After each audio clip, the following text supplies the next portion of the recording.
Por favor.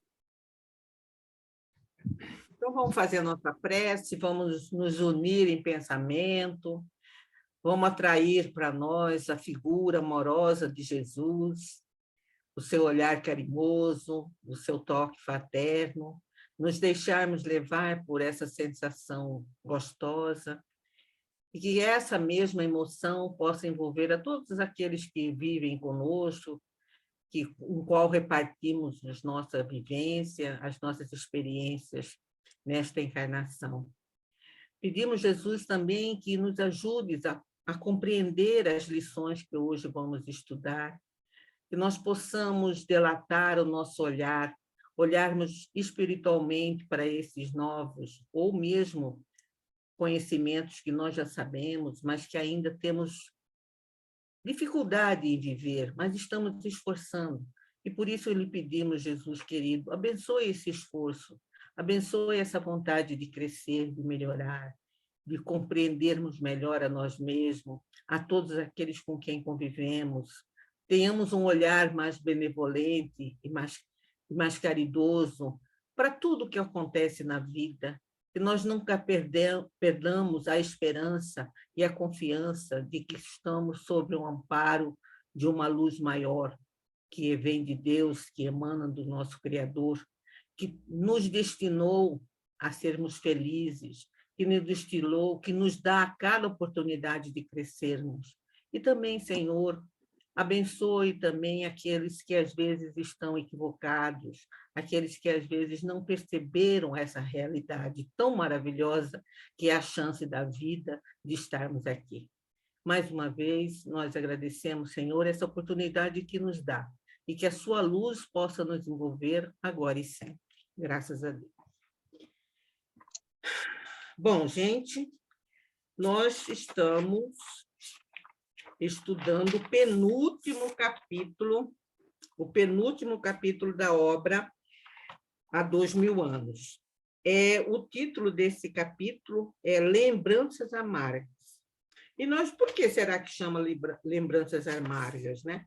Porque nós vamos vendo assim que esse capítulo é todo dedicado a uma reflexão de vida que o senador Públio Lento faz de si próprio, a ter chegado até aqui, tudo que ali aconteceu. Eu, particularmente, quando eu estava lendo esse capítulo, preparando para nós estudarmos, eu fiquei pensando que é uma dádiva. Nós estávamos falando agora, né, Malu, sobre viver 100 anos, 80, não sei quanto, enfim, nós estávamos falando sobre isso, mas já pensou a gente chegar um determinado ponto da vida e termos essa capacidade de fazer uma análise dos fatos importantes, de tudo que aconteceu, mesmo as coisas desagradáveis, mesmo os equívocos que nós praticamos, e a gente mesmo na própria encarnação fazer essa análise, é uma dádiva. E é justamente o que nós vamos ver nesse capítulo. Esse senador, juntamente com a filha e a Ana, eles vão rememorando, ele vai fazendo uma meia-culpa, mas é tudo feito, eu achei muito interessante, que não é feito com um tom de revolta, de culpa. Sim, tem a culpa, mas é muito mais uma preparação para ele começa aqui nesse capítulo, nós vamos ver, o processo do arrependimento, né? Arrependimento, que é o primeiro passo para a gente entrar na reparação, na expiação. Então, ele já faz isso na própria encarnação. E é muito interessante, nós vamos ver a cada ponto ele relembra, ele fala, eu podia ter feito isso, eu podia ter feito aquilo, será que foi bom, será que não foi? Enfim, essa introspecção da sua vida, isso aí é o ponto importante nesse capítulo, e nós vamos ver assim, várias lições que nos ajudam também a refletir, né? Então, aqui, o que passa nesse capítulo? Eles mudaram de Roma para Pompeia, né, a pedido, inclusive, da filha, a filha também está cega, ele também. Então, eles mudam para Pompeia, que é uma cidade bonita, boa, é uma cidade, vamos dizer assim, culturalmente, que tem uma efervescência cultural muito grande.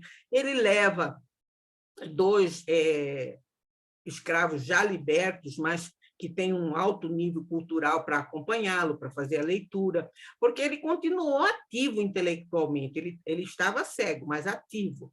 Então, ele também mantinha um bom relacionamento lá em Roma, então os amigos o abasteciam com notícias, com livros, já era pouco, mas alguma coisa. Então, ele tinha uma vida intelectual bastante ativa, mesmo estando longe de Roma. E era costume, né, naquela cidade, às vezes, ao final da tarde, os três, ele, a filha Flávia e a Ana, que nesse ponto já não é mais uma serva, é uma amiga.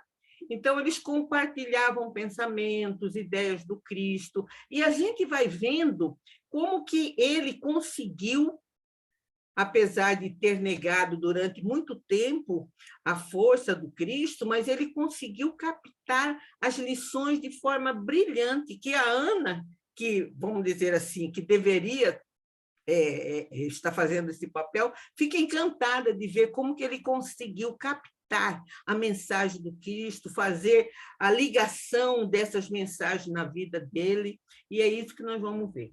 Então, ali, até onde nós estudamos na semana passada, ele está assim, fazendo um comentário, né? Assim, que se ele tivesse aprendido e conseguido captar, eu vou até ler um pedacinho, né?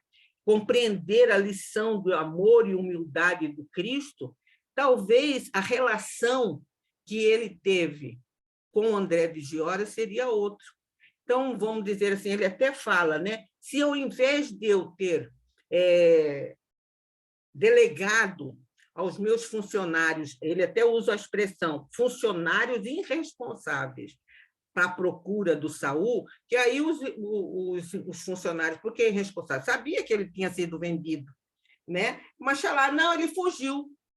Ele se deu isso por... Ele fala, se eu tivesse me envolvido mais diretamente, ido atrás, eu chegaria até no meu amigo como que chama? Flamínio, que foi que comprou o Saul. Então, ele falou, talvez essas vidas todas tão sofridas teriam sido diferentes. É isso justamente que nós vimos no último parágrafo da aula passada. Eu vou continuar aqui.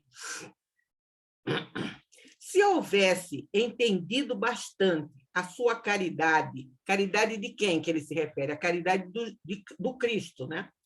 Se tivesse bastante a sua caridade na cura de minha filha, teria conhecido melhor o tesouro espiritual do coração de Lívia. Quer dizer, olha a reflexão que ele faz, né? Se ele tivesse compreendido a mensagem de amor, de carinho, né, de fraternidade do Cristo, ele teria alcançado a Lívia, que em alguns momentos ele achava até que a Lívia estava meio louca, né? Lá, quando ela morava lá na Palestina.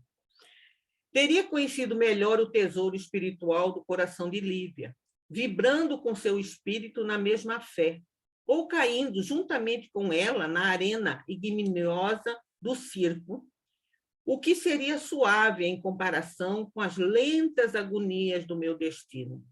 Teria sido menos vaidoso e mais humano se lhe houvesse entendido o preceito, a lição de fraternidade.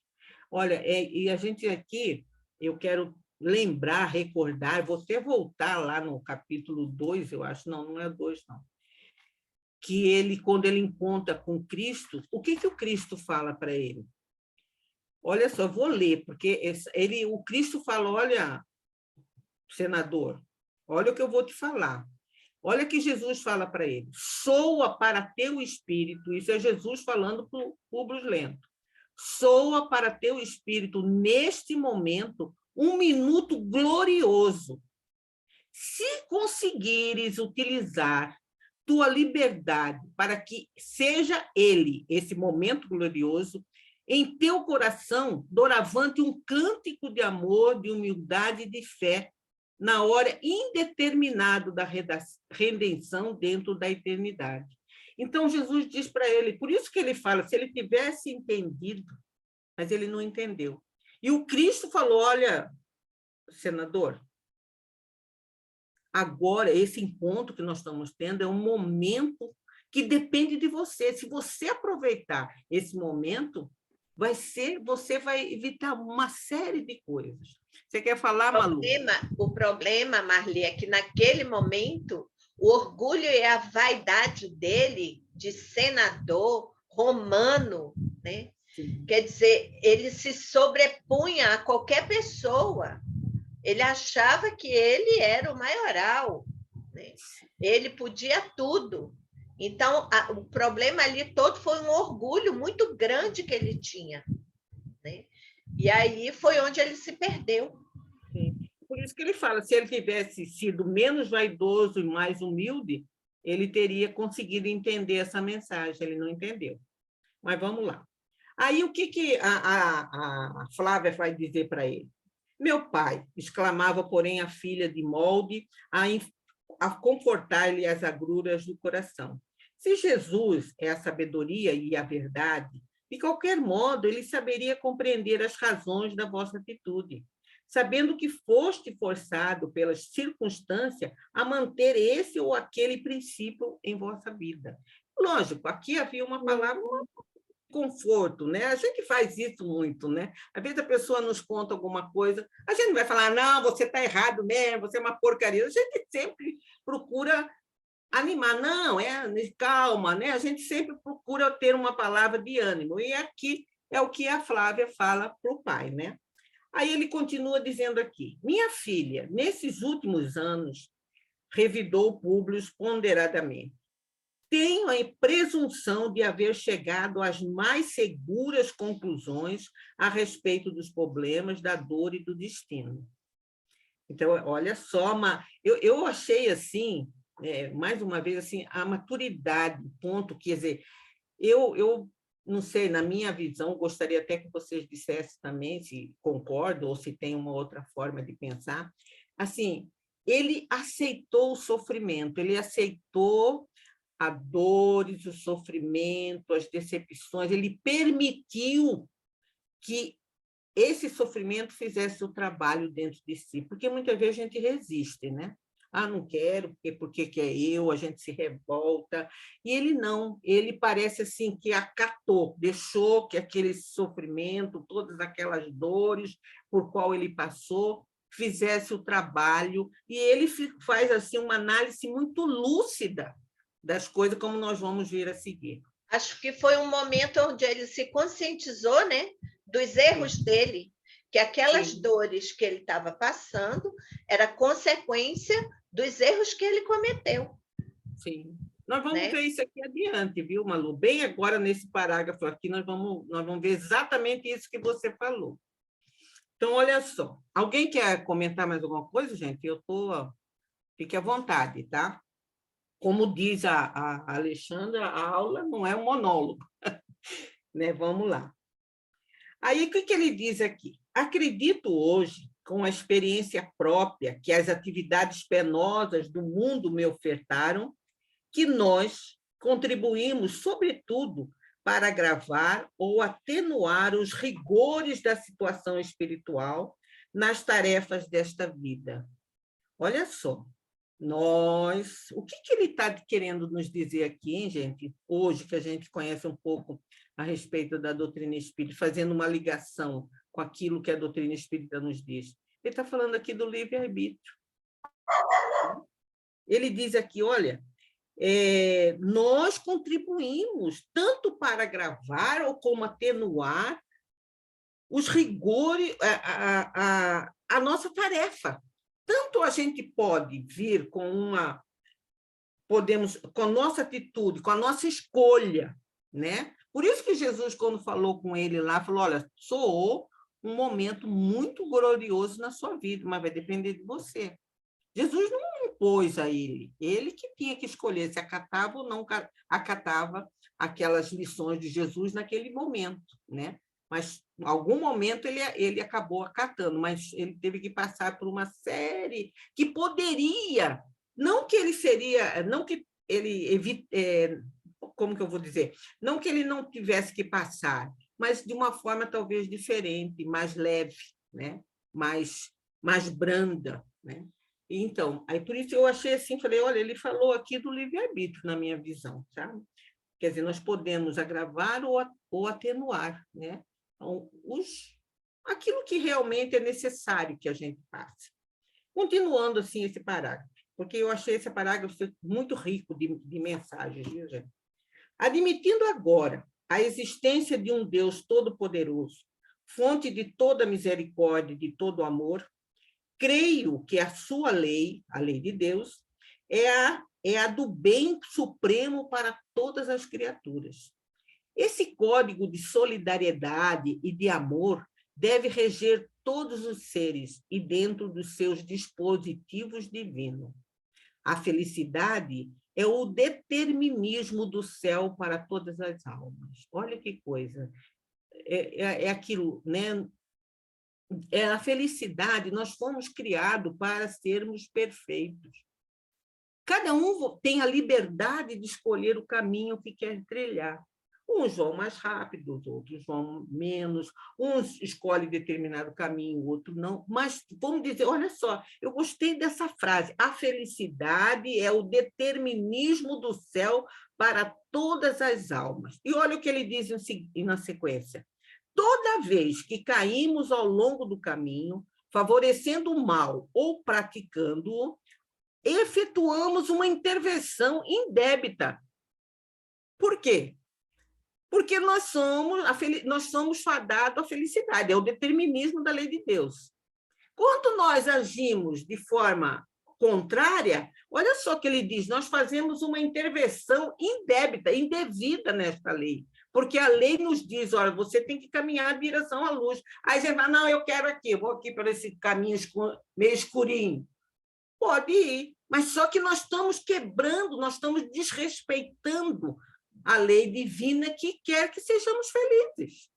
Então, ele diz aqui, ó, eu achei isso aqui de uma lucidez, assim, né? A gente já sabia, mas parece que a gente ouve de uma outra forma, né? Com a nossa liberdade relativa, contrariando uma dívida com o peso dos infortúnios. Então, toda vez que nós, equivocadamente, desviamos do caminho do bem, que é a nossa destinação natural, nós estamos fazendo uma interferência negativa, indevida. Não era para ser assim. Agora, você escolheu, tem a lei, vamos dizer assim, o livre-arbítrio, e aqui o que ele está nos dizendo, ou fazendo uma ligação com a doutrina espírita, com o que nós aprendemos hoje dentro da doutrina espírita, a lei da causa e efeito. Né? Quando nós fazemos, como ele diz aqui, usando a palavra dele, uma intervenção indébita, nós automaticamente estamos contraindo, vamos dizer assim, uma necessidade de reparação daquela fuga da rota do caminho que nós fizemos. Então, é a lei de causa e efeito. Alguém quer colocar alguma coisa, gente? Se não, vamos continuar. Não me referindo aos meus atos pessoais, que agravaram as minhas angustiosas dores íntimas, e considerando Jesus como medianeiro entre nós e aquele, quem que é aquele? É Deus, né? Aquele a quem a sua profunda palavra chamava Pai Nosso, fico hoje a pensar se não cometi um erro, forçando a sua misericórdia com a minha súplica paternal, a fim de que continuasses a viver neste mundo, para o nosso amor em família, quando eras pequenina. Aqui ele está se referindo, né? Ele faz olha só, um questionamento que ele levanta aqui. Será que eu realmente não cometi um erro quando eu pedi a Jesus que curasse você? Agora, aqui é bom a gente fazer um parêntese, né? Jesus fala que atendeu a súplica da mãe, não a dele. Jesus deixou isso muito bem claro. Não sei se vocês lembram dessa passagem lá, quando ele encontra com Jesus, Jesus fala para ele: vou atender a súplica de um coração materno, pela fé da Lívia. Né? Ele deixou isso muito bem claro, mas tudo bem. Aqui ele está dizendo que ele pediu. E aí, gente, eu gostaria que vocês acham. Você acha que essa análise dele tem fundamento? Será que ele interferiu, vamos dizer assim, nos desígnios divinos, quando ele pede que a filha seja curada? O que vocês acham? Eu acho que não, porque aí ela também participou dessa existência e cresceu também, mesmo que passou por muita coisa. Então, é aquele mal necessário, ela precisava continuar reencarnada para passar por tudo isso. E adquiriu a evolução dela também. Verdade. E aí, quem mais? Marli, Oi. Marli, Oi. tem uma palestra, se não me engano, é do Elahá. E quando a gente ora e a gente pede alguma coisa, Deus escuta os nossos pedidos, as nossas orações e tal.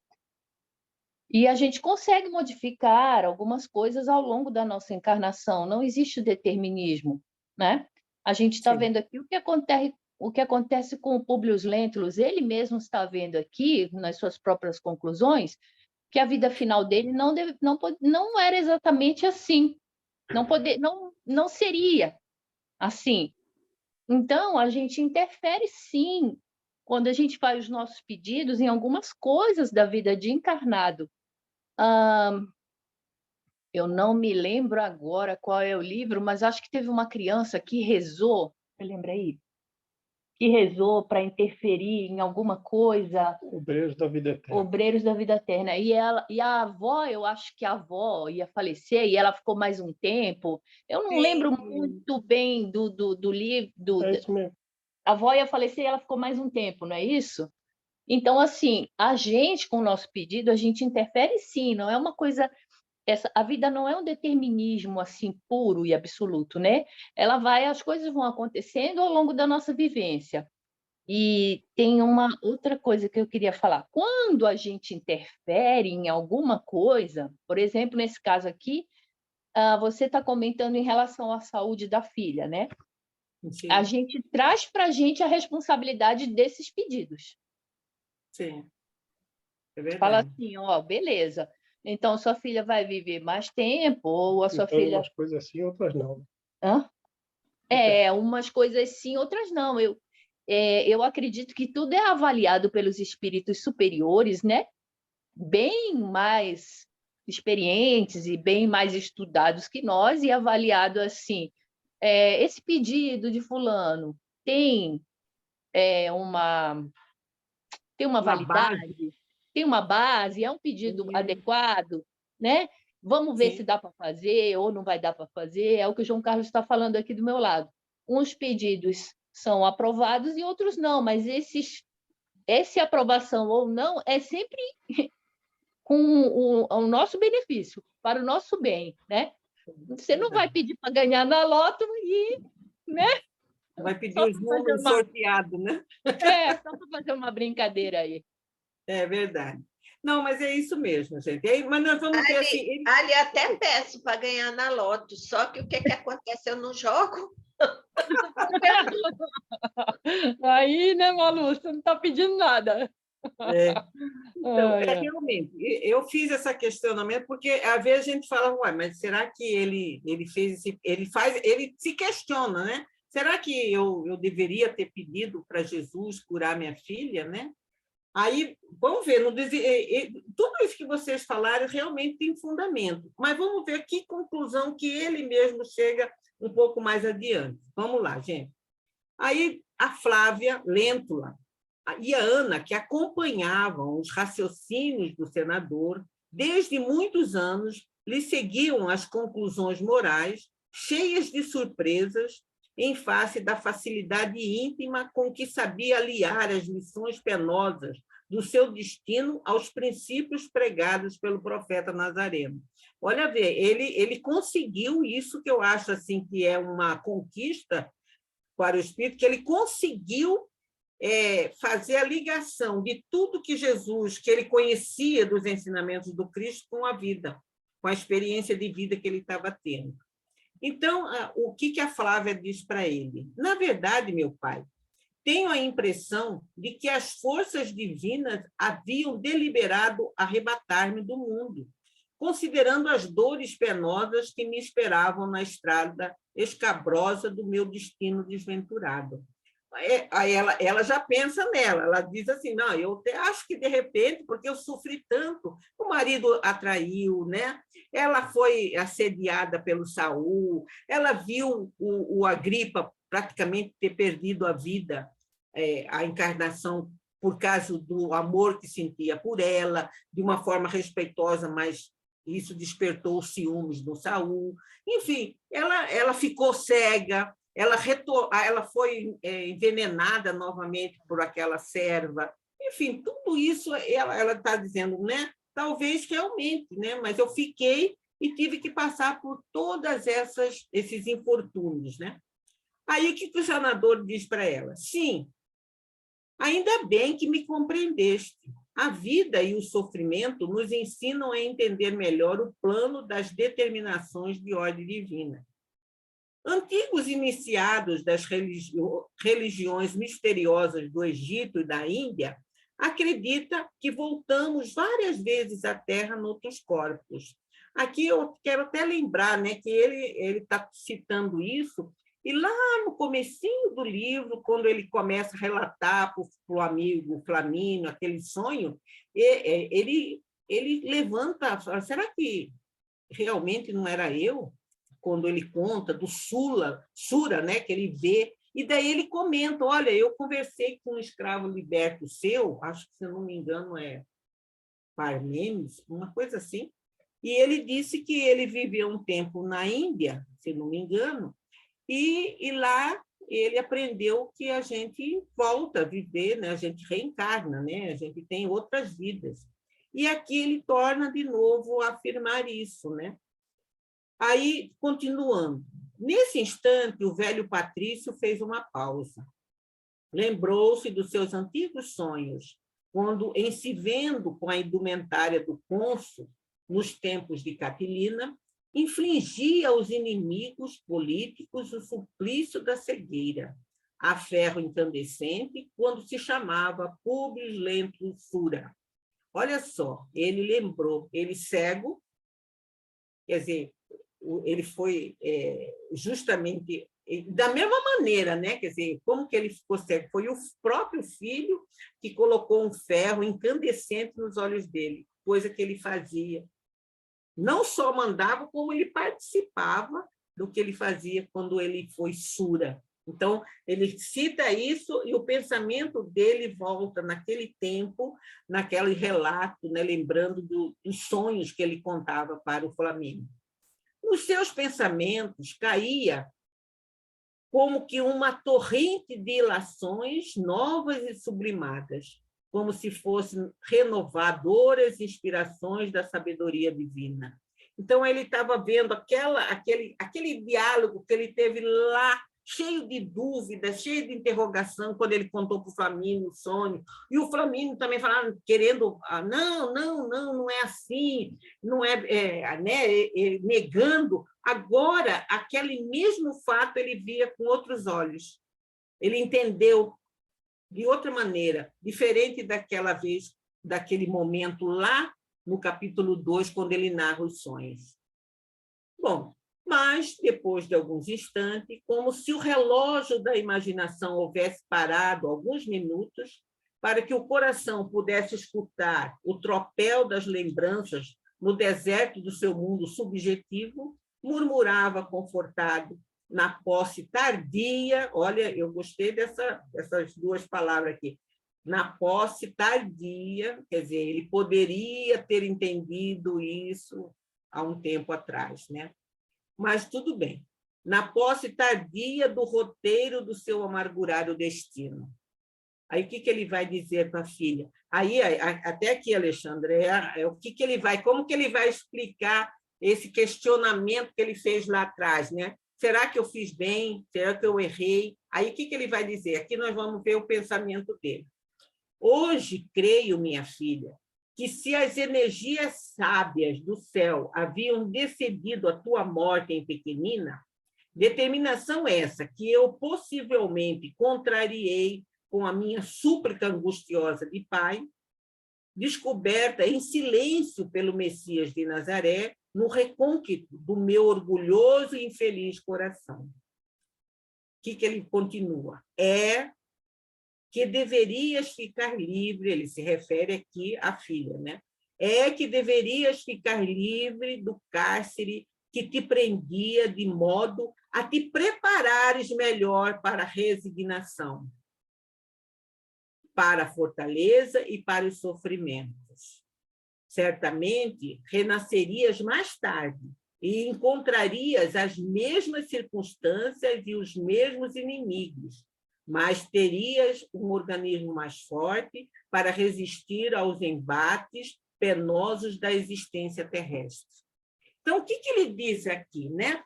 Falou, olha, você poderia, né? Se você poderia, você estava fraca, você era doente. Mas o que mais me chamou a atenção aqui, olha só o que ele diz. Você voltaria talvez mais forte, com um organismo mais resistente, mas o que eu achei interessante, ele falou, certamente renascerias mais e encontraria as mesmas circunstâncias. Quer dizer, aquilo que ela teria que passar, aprender, vencer, ela podia ser nessa encarnação ou na outra, mas ela teria que, em algum momento, ela teria que reencontrar novamente com aqueles, vamos dizer, com aqueles problemas mal resolvidos de existências passadas. E isso fica muito claro, porque vocês lembram que o Araxes, que era um médium, né, ambicioso, mas ele orienta, ele fala para o Saul, Saul, não mexe com esses dois. Quando o Saul vai lá pedir para ele que interfira na união da Flávia com o Plínio, ele fala, não mexe, eles têm um trabalho a fazer, eles têm um trabalho a resolver. Então, não mexe com eles, deixam eles em paz. Então, quer dizer, ela tinha, independente se nessa encarnação ou em outra, ela teria que, em algum momento, se defrontar com as situações a qual ela precisaria passar para crescer, para espiar, para resignar, enfim. Por isso que ele diz aqui, né? Tudo bem, você poderia ter morrido mais cedo, mas isso não isentaria você de passar pelos sofrimentos que lhe cabiam para crescimento, para aprendizado. Ô, Marli. Oi. A gente vê que isso acontece na nossa vida, né? A gente vê, se a gente não passar pela prova, ela repete 1 vez, 2 vezes, 3 vezes, 5 vezes, na mesma encarnação. Sim. E a gente... Aquilo que é necessário para o nosso crescimento, a gente, às vezes, pode até adiar, né? Por preguiça, ou, sei lá, por má vontade, sei lá por quê. Mas, uma hora, é como o cobrador, né? A gente pode fugir dele várias vezes, mas uma hora ele acha a gente. Ele vai na justiça, ele manda oficial de justiça, uma hora bate. Então, também, as coisas, aquilo que nós temos que... Como que você usou a expressão que você usou lá da Joana, que ela fala da dor? Sim, exercícios de... Como é? Que a dor, ela não é um mal, né, propriamente. Eles são exercícios purificadores ou retificadores, uma coisa assim. De fixação do bem, né? Sim. Então, uma hora você vai ter que viver. Você vai se defrontar com essas coisas. Não adianta você fugir ou pedir para que seja... O que a gente, na verdade, isso é a minha maneira de pensar, às vezes assim eu falo, Deus, me dê força para me suportar ou sustentar, e não pedir para se livrar, porque não tem como se livrar se ainda nós temos que redimir alguma coisa na nossa vida, né? Ou através da dor, uma dor física, uma dor moral, enfim... Às vezes é um exercício, ou para nós ficarmos mais fortes também, mais resistentes, né? Porque a dor também nos ajuda a ser mais forte. Quantas coisas que às vezes a gente passa e depois a gente olha para trás e fala, meu Deus, olha como aquilo que eu vivi, nossa, eu saí bem. Até que vem um orgulho, não aquele orgulho negativo, mas um orgulho de satisfação de ter compreendido a lição. O Marli, aqui no caso a gente vê que ele antecipa a expiação da filha, né? Sim. Se é que ela deveria ter morrido cedo, né? Sim, e aí a gente vê, né, antecipou a expiação por todas essas coisas que você falou aí, dos sofrimentos que vieram decorrendo aí ao longo da vida dela, envenenamento e etc. Sim. E a gente vê aqui, né, que eu falei uma aula aí, por que que ela tá cega, né? Por que que ela tá cega? Igualzinho o pai? Tem coisa aí, né? Tem coisa aí. Sabe lá se eles, de alguma maneira, tiveram algum... Lá no tempo, quando ele era Sura, não sei lá, às vezes a pessoa não fez, mas torcia para ver o outro ficar cego, sei lá, é tanta coisa que a gente nem imagina, né? Aí, continuando aqui. Aí ele continua assim: reconhecemos hoje, portanto, que há uma lei soberana e misericordiosa a que devemos obedecer, sem interferir no seu mecanismo feito de misericórdia e sabedoria. Quanto a mim, que tive um organismo resistente e fibra espiritual saturada de energia, sinto que em outras vidas procedi mal e cometi crimes nefandos. Aqui ele está falando, agora ele deixou a situação da filha e está refletindo sobre ele. Minha atual existência teria de ser um imenso rosário de infinitas amarguras. Ele está reconhecendo. Pelo que ele lembra, pelo que ele imagina o que ele fez, ele, olha, nessa encarnação não posso esperar moleza. Eu aprontei muito. Então, né?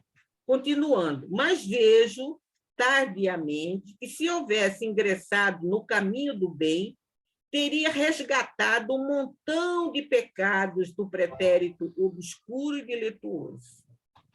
Agora, entendo a lição do Cristo como ensinamento imortal da humildade, do amor, da caridade e do perdão. Esses 4 ensinamentos, né, são caminhos seguros para todas as conquistas do espírito, longe dos círculos tenebrosos do sofrimento. Então, esses ensinamentos, olha só, gente, humildade, amor, que ainda nós estamos aprendendo a entender o que é o amor, a caridade e o perdão. Esses 4 ensinamentos é um caminho seguro, não vai errar. Se você trilhar por ele, não vai errar. E, lembrando o sonho que relatara Flamínio nos tempos idos, concluía: a expiação não seria necessária no mundo para burilamento da alma se compreendêssemos o bem, praticando-o por atos, por palavras e por pensamentos. Se é verdade que nasci condenado ao suplício da cegueira, em tão trágicas circunstâncias, talvez tivesse evitado a consumação dessa prova se abandonasse o meu orgulho para ser um homem humilde e bom. Gente, olha que análise profunda, né? Quer dizer, ele chega à conclusão. Eu vim, talvez na minha programação espiritual, eu teria que realmente, nessa encarnação, passar pela cegueira. E, da mesma maneira, com ferro, né, incandescente. Mas eu poderia ter mudado. Por isso que ele fala lá na frente que nós atenuamos ou agravamos as nossas provas. Então, tem, acho que é no Evangelho ou no Livro dos Espíritos, que tem aquela mensagem que fala: a pessoa veio para perder um dedo e perder uma falange, né? Então, às vezes, você, com a sua atitude, se ele tivesse sido um pouco mais humilde, porque lá no início, a Lívia diz: olha, ele é um homem bom, o Públio é um homem bom, mas é muito vaidoso, é muito orgulhoso, né? Então, quer dizer, ele não... Se ele tivesse sido um pouco mais, talvez ele não precisaria ter chegado a ser cego, né? Aí continua aqui. Um gesto de generosidade da minha parte teria modificado as íntimas disposições de André de Gioras. Olha só, mais uma vez ele retorna a essa lembrança do André de Gioras, né? A gente vê que... Porque você veja bem, com o ato dele contra o Saul, ele prejudicou ele, o próprio Públio, a Lívia e o filho, o próprio Saul e o André. Olha só, 5 almas que se comprometeram tudo, por quê? Como ele diz, se eu tivesse mudado um pouquinho mais a minha disposição em relação a André de Giores, né? Mas a realidade é que, não obstante todos os preciosos alvitre do alto, continuei com o meu egoísmo, com a minha vaidade, com a minha criminosa impenitência. Quer dizer, aquela coisa, né? Ele era um senador, um patrício romano, não podia ser questionado, né? Dentro daquela altivez exagerada, né? Agravei, desse modo, meus débitos clamorosos perante a justiça divina, e não posso esperar magnanimidade dos juízes que me aguardam.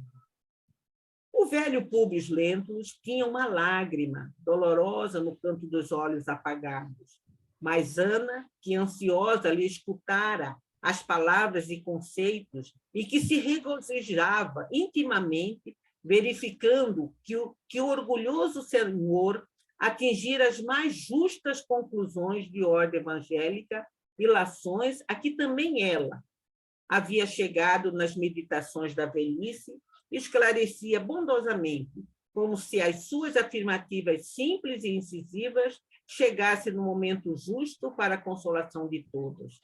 Então, Ana, né, admirava as colocações e as conclusões tão certeiras que o senador chegava. Mas aí vem a palavra simples dela, né? O que ela diz? Senador, todas as vossas observações são criteriosas e justas.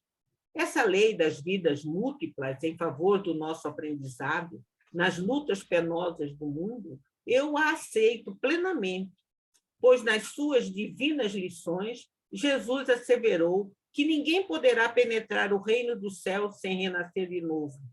Presumo, todavia, apesar da vossa cegueira material e dos vossos padecimentos, que sei empreender em toda a sua angustiosa intensidade, deveis trazer a alma plena de crença e de esperança no futuro espiritual, porque também o Cristo nos afiançou que nosso Pai não quer que se perca uma só das suas ovelhas. Gente, sinceramente, eu acho essa colocação aqui, de não se perder nenhuma das suas ovelhas, é sempre esse olhar que a gente deve ter, porque, às vezes, a gente, em momentos, às vezes, desanima com tanta notícia ruim, tanto crime hediondo, tanto desrespeito à dignidade humana. Nós ainda estamos no processo de transição, mas tem uma guerra, né? Eu assisti ontem assim, uma reportagem falando lá no Afeganistão, a mulher não pode sair sozinha, não pode sair na rua sozinha, tem que sempre ser acompanhada por um homem, ou um filho, ou um irmão, ou um marido. Não pode levar a criança no parque, porque o parque é um negócio... Então, eu falo, gente, nós estamos no século XXI, ainda tem isso. E aí a gente fala, puxa, mas estamos atravessando um período de transição, mas que transição é complicada, né? A gente pode pensar, mas aí a gente vendo essa pessoa que pensa que submete alguém a tolhe a liberdade de ação, que mata, às vezes, por uma questão banal, não que tenha motivo de crime, que não seja banal, mas essas pessoas também são ovelhas de Deus, e elas também serão resgatadas e terão tantas oportunidades quando for necessário. Elas também são destinadas à felicidade e a viver bem, né? Então, isso eu acho que é muito reconfortante para a gente, né? Para a gente não se deixar levar, às vezes, por uma onda de pessimismo que, às vezes, quer nos envolver, né? Continuando aqui. Públio Lentulus sentiu uma força inexplicável, lhe brotava do íntimo, como se fora manancial desconhecido, de estranho conforto, preparando-o para enfrentar dignamente todos os amargores. Eu acho aqui, eu atribuo que essa força inexplicável talvez venha da Lívia, né? Do Simeão, porque ela pediu para continuar acompanhando o senador, né? mesmo tendo oportunidade de ir para regiões mais felizes. Mas ela disse, não, eu vou voltar. E ela continuou esse trabalho, né? Junto. Talvez ela tenha influenciado essa força que ele sentiu naquele momento. Aí, o que ele diz? Sim, murmurou de leve, sempre Jesus, sempre Jesus. Sem ele e sem os ensinos das suas palavras, que nos enchem de coragem e de fé para alcançar um reino de paz no porvir da alma, não sei bem o que seria das criaturas humanas, agriolhadas ao cárcere dos sofrimentos terrestres. 7 anos de padecimento infinitos na soledade dos meus olhos mortos. Figuram-se-me 7 séculos de aprendizado cruel e doloroso. Somente assim, porém, poderia chegar a entender a lição do crucificado. Então, já fazia 7 anos, né, que ele tinha ficado cego, 7 anos que ele tinha perdoado. Olha só, há 7 anos atrás ele perdoou o André, e talvez com aquele perdão que ele deu ao André, ele deu a si próprio, né? Ele também se perdoou. E aí ele permitiu que esses 7 anos, todas essas lembranças fossem fazendo essa transformação que agora a gente vê nesse senador, né? O velho Patrício, todavia, ao pronunciar a palavra crucificado, reconduziu o pensamento a Jerusalém, na Páscoa do ano 33. Recordou que tivera em mãos o processo do emissário divino, e só então ponderou a tremenda responsabilidade em que se vira envolvido naquele dia inovidável e doloroso, exclamando depois de longa pausa. Olha só, gente, ele teve 2 oportunidades de encontrar o Cristo. Aquela primeira, né, quando ele vai pedir a cura da Flávia, e também ele encontrou o Cristo pela segunda vez lá no julgamento, né, da crucificação. E ele também teve aquele processo, como ele falou, eu tive nas mãos o processo. Aí, o que ele vai dizer aqui? E pensar que para um espírito como aquele, que espírito que ele está se referindo? A Jesus, né? Eu já li essa... Já, tá. E pensar que para um espírito como aquele não houve sequer um gesto decisivo de defesa da nossa parte no angustioso momento da cruz infame. Quer dizer, a mim, que agora vivo tão somente das minhas recordações amargas, parece-me vê-lo ainda à frente dos meus olhos, com os tristes estigmas da flagelação. Então, veja bem, ele falou, ninguém defendeu. Nós, assim, nós romanos, né? Patrício, que pregava sempre pela justiça, que tínhamos leis que a gente, entre aspas, julgava justas, né? Nós não fizemos nada. Ele vai também, mais uma vez, ele vai fazer essa meia-culpa. Eu podia ter feito. E ele tinha autoridade, porque a gente tem que lembrar que ele tinha mais autoridade do que Pôncio Pilatos. Que ele ali, naquele momento, lá na Palestina, ele era o representante, era o emissário direto do César, do imperador. Então, a autoridade dele estava acima de Pôncio Pilatos. Se Pôncio Pilatos não fizesse nada, e ele puxa, não, peraí, vamos ver isso aqui, não estou vendo nada que fala que esse homem fez, por que nós vamos condená-lo? Quer dizer, ele poderia, naquele momento, porque Pôncio Pilatos tinha lá seus interesses políticos, ele não queria ficar mal diante dos doutores, né? dos sacerdotes da sinagoga, ele não queria ficar mal. Mas o Públio não. Ele não tinha nenhuma preocupação quanto a isso, né? Então, vamos lá. O que ele fala? Assim? Nele, continua, né? Nele, Jesus, concentrava-se todo o amor supremo do céu para a redenção das misérias da terra. Entretanto, não vi pessoa alguma trabalhar pela sua liberdade ou agir efetivamente ao seu favor. Oh, meu Deus, eu falei assim, olha, vai mais uma surpresa para esse senador, né? Ele falou, não, ninguém fez nada. Olha só, ele até então não sabia que a Lívia tinha ido. Por que a Lívia foi lá no gabinete de Pôncio Pilatos? Aí, o que a Ana vai dizer? Menos alguém, exclamou Ana. Aí ele pergunta, quem chegou a ter esse gesto nobre? perguntou o velho cego admirado. Não me constou que alguém o defendesse. Aí, o que a Ana vai dizer para ele? Aí ele vai tomar conhecimento de mais um ato que ele desconhecia da Lívia, né?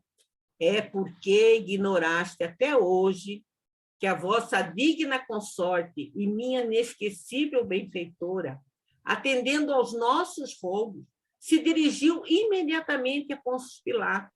Tão logo o triste cortejo havia saído da corte provincial romana para interceder pelo Messias de Nazaré, injustamente condenado pela multidão enfurecida.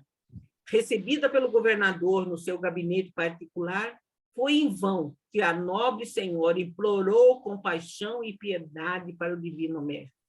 Olha, gente, isso aqui eu fico imaginando, deve ter sido um choque, né? Uma punhalada no coração, porque se até naquele momento lá, a gente recordando um pouquinho, se havia um fiozinho de dúvida quanto ao comportamento de Lívia, quando ele viu a Lívia sair do gabinete do Pôncio Pilatos, aquele fiozinho acabou. E, naquele momento, ele selou o destino da mulher. Ele se afastou dela, ele a repudiou como esposa, como era o amante, como a companheira, e ele ainda foi mais, eu acho que o requinte de crueldade. Ele proibiu, impediu ela de exercer o dom da maternidade. Ela já tinha perdido um filho, só restava a ela, e mesmo assim ele afastou, não, você não vai educá-la, quem vai educar sou eu. Então, ele foi duro muito com a Lívia. Então, isso aqui deve ter tocado ele profundamente. Quer dizer, ele viu, e a gente entende, naquele momento, ele viu, ele sabia que Pôncio Pilatos tinha um gabinete onde ele recebia as amantes. O Suplício Tarquínio levou a Lívia lá para esse gabinete. A Flúvia pega na mão dele e olha lá, tá vendo? Quer dizer, a gente também, às vezes, condena um pouco o público, porque a gente sabe o enredo. Mas você imagine, você, a esposa, ou o esposo, ver, puxa, minha mulher saiu do gabinete e aproveitou que eu não estava em casa. Quer dizer, olha a trama. Por isso que fala, né, que tem aquela exortação que Jesus falou, orai e vigiai. Porque a gente, às vezes, pode, por invigilância, a gente pode cair nessas ciladas e, às vezes, estragar a vida, nossa vida e a vida de outras pessoas. Né? Então, isso aqui... Oi? Desculpa, pode terminar o seu raciocínio? Não, já acabei. Então, né, olha que interessante que a gente vê aqui, né? A primeira oportunidade foi o encontro direto com Cristo, certo? Sim. Para ele mudar os desígnios da vida dele, porque a gente já estudou, né, que não existe um determinismo e que a gente pode interferir, né, nas consequências e nas resoluções da nossa própria vida, como na vida do outro, certo? Sim. E aqui nós temos a segunda chance, né, de Públio Lentulus. Podia ter levantado e falado assim, não, eu sou o representante do imperador aqui na Palestina e eu digo que este homem é livre e inocente e que ele siga a vida dele. Sim. Então, a primeira oportunidade foi o encontro direto com Jesus, né? Logo no começo da história, na parte 1 deste livro. E a segunda oportunidade dele fazer alguma coisa em prol seria essa, de ter libertado Cristo, né? E tanto uma como outra ele teria, vamos dizer assim, atenuado muito sofrimento que ele passou, né? Exatamente. Quem sabe se ele não tivesse libertado Cristo, ele não ficaria cego. Sim. Então, né? A gente tem que colocar esses questionamentos aí no decorrer, porque ele mesmo já fala que a expiação dele se deu por causa da conduta dele. Sim, o orgulho. Então, olha aí, duas chances grandes, né? Grandiosas de diretamente, né, envolvendo diretamente Jesus, e a pessoa não...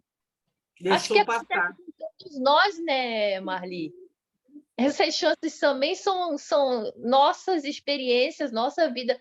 Quantos de nós aí, não, pode ser indiretamente, você está relacionado com Cristo indiretamente, em várias formas, né? Que Jesus, Sim. eu acho que o que deve ficar aqui é o que Jesus faria. O que Jesus faria em todas as situações que nós nos defrontarmos, né? Por isso que a gente tem que estar atenta, né? E desenvolver, talvez, um olhar, mesmo nós estamos, eu penso assim, né? Estamos encarnados, a gente tem que desenvolver um olhar espiritual, sabe? Assim, às vezes a gente toma decisões assim pensando só no aqui e agora, e às vezes a gente e na matéria, no bem, na casa, assim, sabe? Naquela coisa material. E às vezes a gente fala assim, puxa vida, mas isso, que benefício vai trazer para mim espiritualmente eu ter isso ou ter aquilo, fazer isso, fazer aquilo, sabe? Então, acho que falta, às vezes, na gente esse respiradinho assim, sabe? Espera aí, vou pensar, é isso mesmo, né? Que consequência? Então, se a gente tivesse esses cuidados assim, talvez a gente poderia ter evitado alguma coisa, né? Sei. Aí fica a análise de cada um, né? Aí diz aqui, já estamos indo para o finalzinho, né? Então Lívia chegou, aí ele pergunta, né? Então Lívia chegou a dirigir-se a Pilatos para suplicar por Jesus? Perguntou o senador interessado e perplexo, recordando aquela tarde angustiosa da sua vida e rememorando as calúnias de Fúvia a respeito da esposa. Sim, respondeu a serva.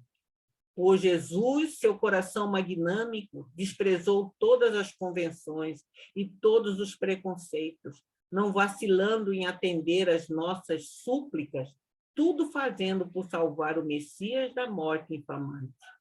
Então, a gente lembra também lá quando Simeão e Ana pediram para que ela fosse conversar, ela teve assim um momento de dúvida e de receio, porque ela pensou, meu Deus, eu vou encontrar com esse homem me desrespeitou, o Públio não está aqui, né? Ele não está aqui, e eu vou lá. Quer dizer, ela sentiu, é aquela história, ela sentiu o receio, ela poderia ter dito para ela, não vou, não dá para mim ir, porque esse homem já me tratou com tanto desprezo, né? E já insinuou, já foi tão indelicado comigo, né? O meu marido não está aqui, não está em casa, não vou. Mas por isso que ele fala, ela deixou convenções, deixou... Por quê? Porque Jesus, naquele momento, precisava, era o mínimo que ela podia fazer. Ela foi, né? E pagou um preço cruel, né, por esse gesto. Ô, Marli, lá vai eu de novo. Não.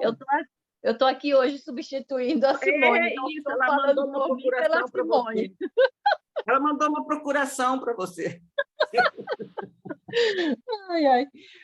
É importante a gente pensar, né, pela causa, né? Qual é a causa que faz você se movimentar? Né? Pelo que você está lutando. A gente pensa assim, pelo que a Lívia está lutando? Ela passou por cima de todas as convenções da época, né? Sim. O marido não está em casa, não pediu a permissão do marido. Então, assim, e ela foi de uma coragem, porque, assim, ela podia, igual você está falando, podia ter dito, não, eu não posso passar por cima de todas essas convenções que a sociedade me impõe. Mas, não, peraí, por qual causa eu luto? É pelo bem? É pelo bom? Então, eu vou a favor de Jesus, eu vou, né? Eu vou lá, vou solicitar, esse moço é inocente. Então, ela tem um raciocínio lógico em cima de todo o contexto e de toda a situação, e ela sabe que é uma causa nobre, né? Sim, mesmo ela eu fico imaginando quando a gente pensa aqui, né, em 2023, nessa situação que ela se colocou, é uma coisa. A gente tem que tentar se reportar à época e ao período, condição romana, e a mulher, ela não pode ir submissa ao homem. Então, assim, eu imagino o grande esforço que ela fez, a coragem dela, em se posicionar, sim, a favor do Cristo, a favor, né, de um motivo nobre. Eu acho, assim, que ela e pagou exatamente o que o João Carlos está falando aqui para nós, e pagou o preço por esse posicionamento. Mas, assim, a gente não deixa de ver aqui a defesa de uma causa nobre, né? Exatamente. E eu me lembrei agora assim daquela, fazendo uma ligação, né, da Marta e da Maria, né, lá de Jesus, né, que a Marta estava cuidando dos afazeres. Era importante? Era. Mas a Maria falou, não, eu vou ficar aqui escutando ele. E a outra falou, você não vai falar nada? Olha, ela não está me ajudando. O que Jesus responde para Marta? Marta, Maria escolheu a melhor parte. Então, a Lívia, naquele momento, ela escolheu a melhor parte, mesmo sabendo que ela ia realmente, mas ela escolheu. Tanto que depois a gente vê o retorno dela no mundo espiritual, né? Foi acolhida num ambiente magnífico, né? Bom, continuando aqui, o finalzinho. Eu já li aqui, eu já li? Já? Eu já li assim, sim, respondeu a serva por Jesus? Já li. Públio Lento sentiu, então, grande dificuldade para externar seus pensamentos, com a garganta sufocada de emoção, dentro das suas amargas lembranças e com os olhos mortos, marejados de lágrimas. Aí, aqui nesse pedacinho, nesse parágrafo, que eu fui entender o título, que fala Amargas Lembranças, né, que é o título do capítulo, porque eu acho, porque você sabe que eu li assim, eu falei, mas eu acho que se eu fosse autor, eu não ia pôr esse título nesse livro. Metida, né? Arrogante da minha parte, querendo mudar o título do capítulo. Mas não é, porque teve tantos momentos assim que foi bonito, mas aqui nesse finalzinho eu entendi por que ele coloca o título de Amargas Lembranças, né? Porque realmente foi, quer dizer, ele falou, puxa vida, mais uma vida que com o meu orgulho, com a minha arrogância, eu, né, posterguei, eu anulei, eu afastei da minha vida, né? Quer dizer, uma mulher que me amava, que eu amava também, eu joguei de lado, né? Desprezei aquela mulher por uma coisa que ela estava fazendo por um motivo nobre, né? E eu não entendi. Aí, continuando aqui, Ana, porém, recordou todos os pormenores daquele dia doloroso, relatando suas passadas emoções, enquanto o senador e a filha lhe escutavam a palavra, tomados de pranto no caminho da dor, da gratidão e da saudade.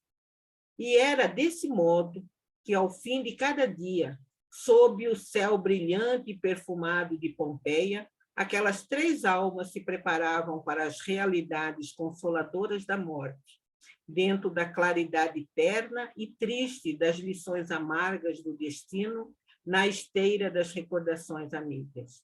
Então, a gente vê, né, que ele já estava... esse aqui é o penúltimo capítulo, viu, gente? Já, na próxima aula nós vamos começar a estudar o último.